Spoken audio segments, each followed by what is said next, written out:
रूस और यूक्रेन के बीच भीषण जंग जारी है, लेकिन अभी तक रूस यूक्रेन के किसी भी शहर पर पूरी तरह से कब्जा नहीं कर पाया है। इस बीच अमेरिका भी रूस पर ऐसे सख्त आर्थिक प्रतिबंधों का बंदोबस्त करता जा रहा है, जिसने उसकी मुश्किलें बढ़ा दी हैं।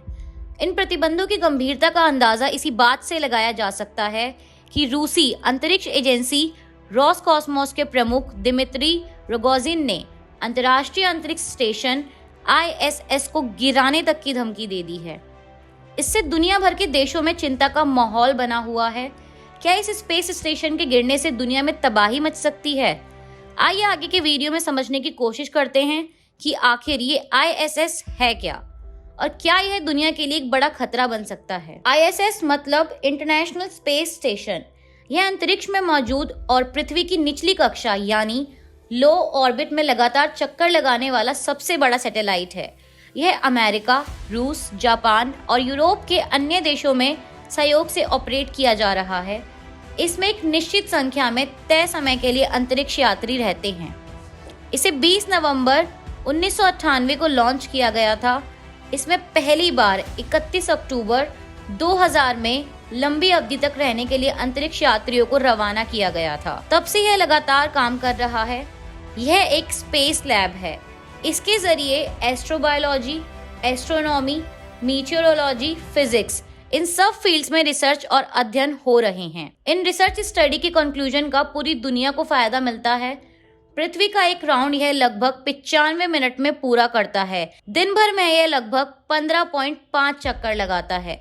यह संभवतः इकलौता ऐसा सैटेलाइट है जिसे दूरबीन की मदद के बिना ही धरती से भी देखा जा सकता है। ISS का वजन लगभग 4,20,000 किलोग्राम यानी 9,25,000 पाउंड है। यह 330 से भी अधिक ऑटोमोबाइल के बराबर है। यह 74 मीटर यानी 243 फीट लंबा और 110 मीटर यानी 361 फीट चौड़ा है। कह सकते हैं कि यह एक फुटबॉल मैदान के बराबर है। ISS को 2 हिस्सों में बांटा हुआ है, जिसमें से इसके एक बड़े हिस्से का संचालन रूस अकेले ही करता है। इसमें 6 मॉड्यूल हैं। इसे रशियन ऑर्बिट सेगमेंट कहते हैं। इसके बाद जो हिस्सा बचता है उसका संचालन अमेरिका के नेतृत्व में किया जाता है। अमेरिका के साथ साथ अन्य देश मिलकर इसका नेतृत्व करते हैं।